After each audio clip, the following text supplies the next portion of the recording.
In the worlds before Monkey, primal chaos reigned.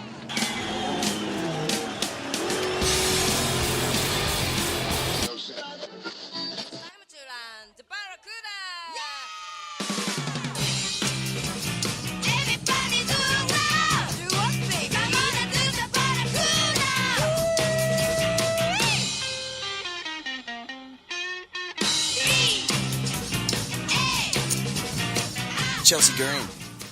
Hello. Look at us as someone drives in. We're leaving my studio in Burleigh Heads. Oh, is that someone from here? I don't think so. I think next door to the studio they actually own a big restaurant, and they own a few restaurants, and they cook here on the weekends. Is that their kitchenware? No, but they're another one. They own a big big restaurant as well. And then.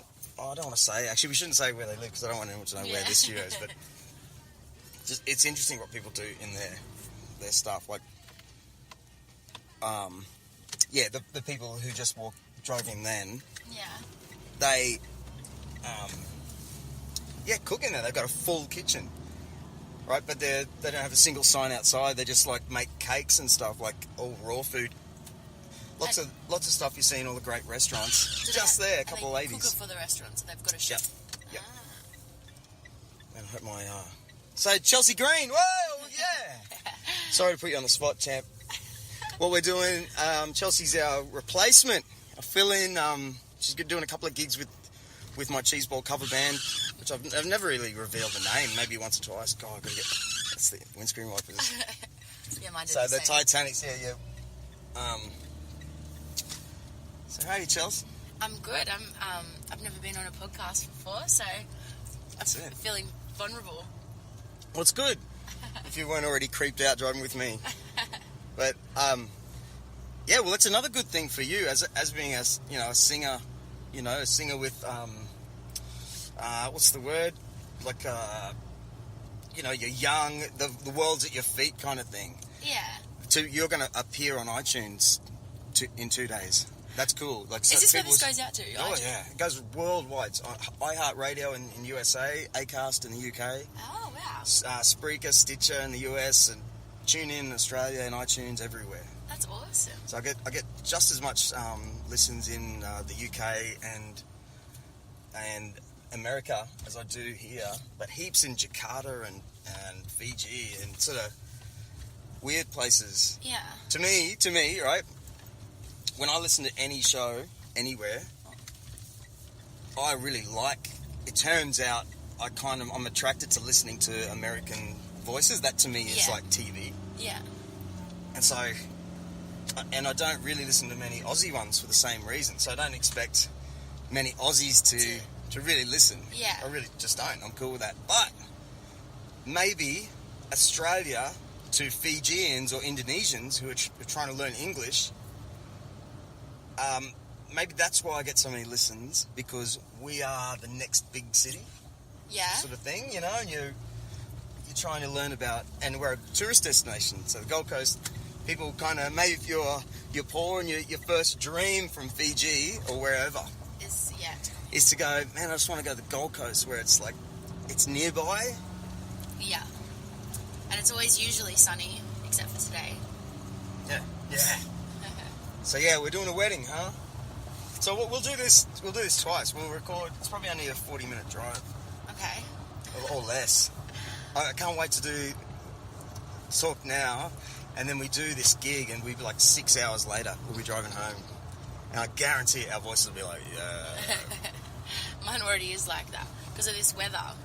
So it's usually sunny on the Gold Coast, but today it's raining, and I feel sorry for the bride we're doing the wedding for, because it's not a very sunny day for a wedding.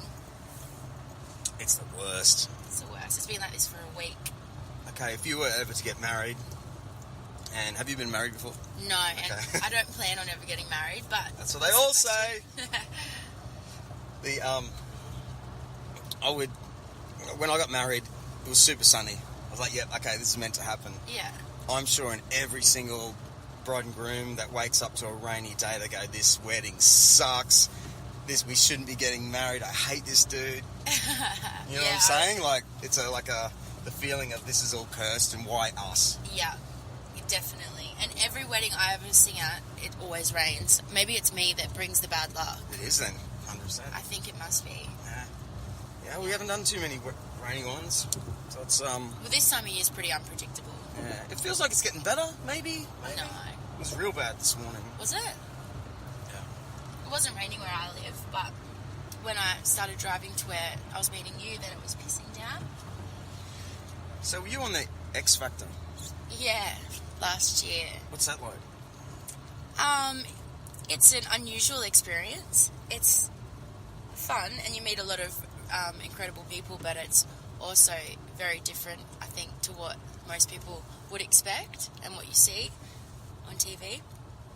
I'm not allowed to say too much, I don't think, but... Why not? Because Do you want to go back? No, I probably wouldn't do it again. I don't know.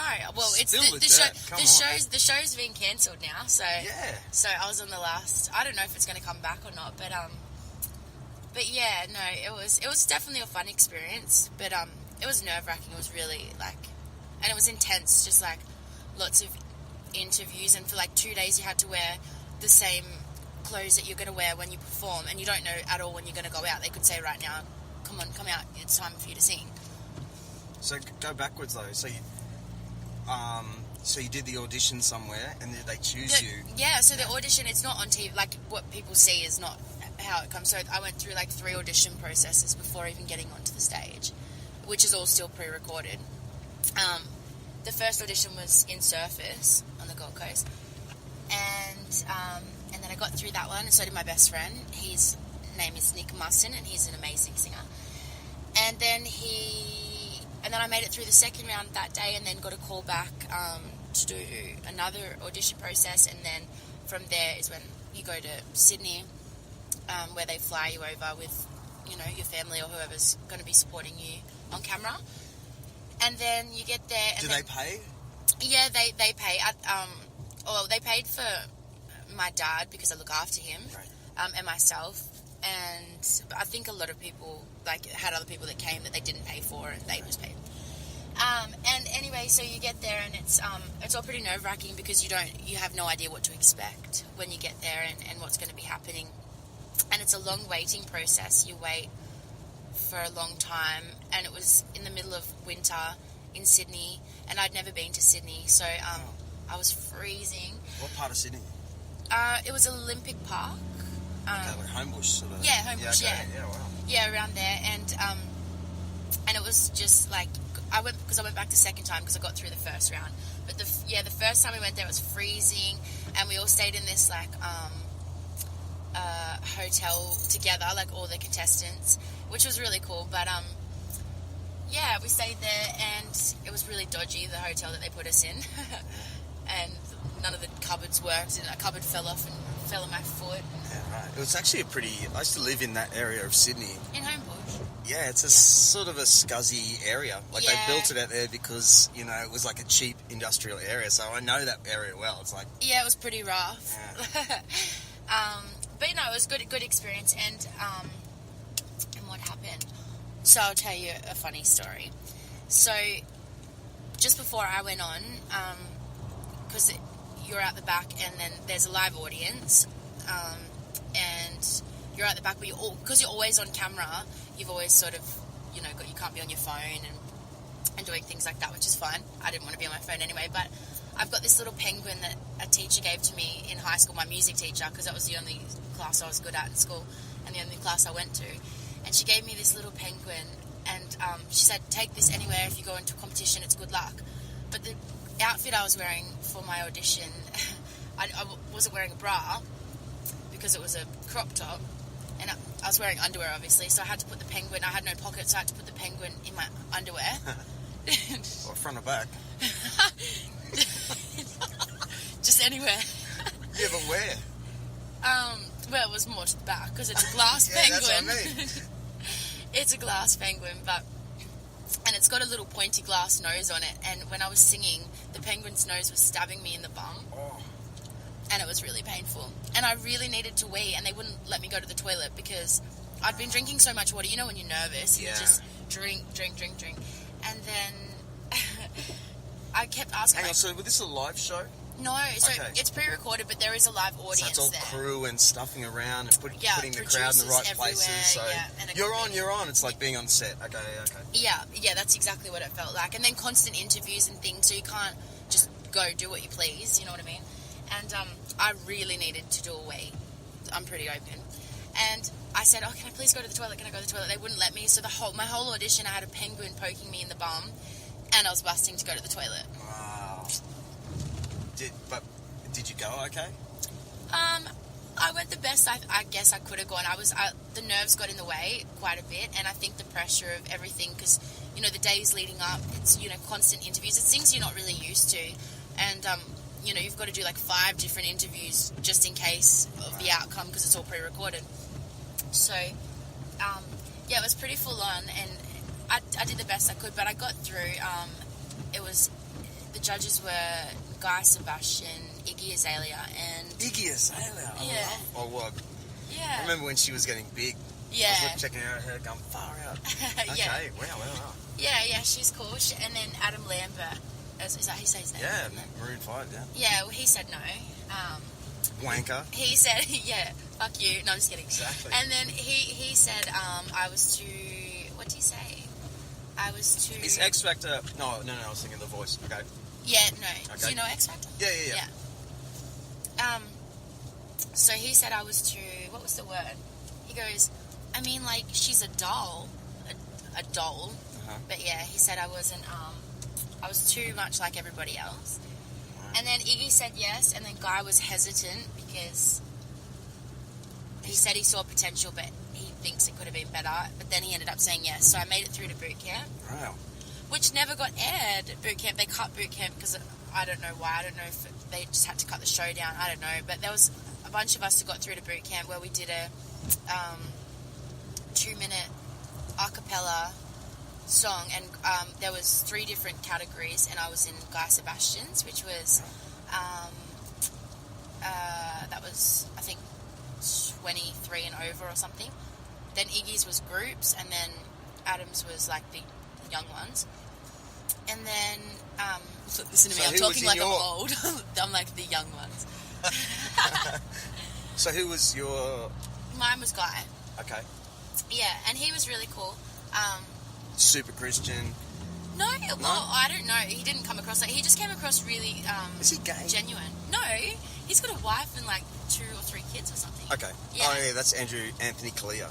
No, the other guy was gay. Adam Lambert. Really? He's gay. Yeah. Yeah, he's gay. Wow. I didn't know that.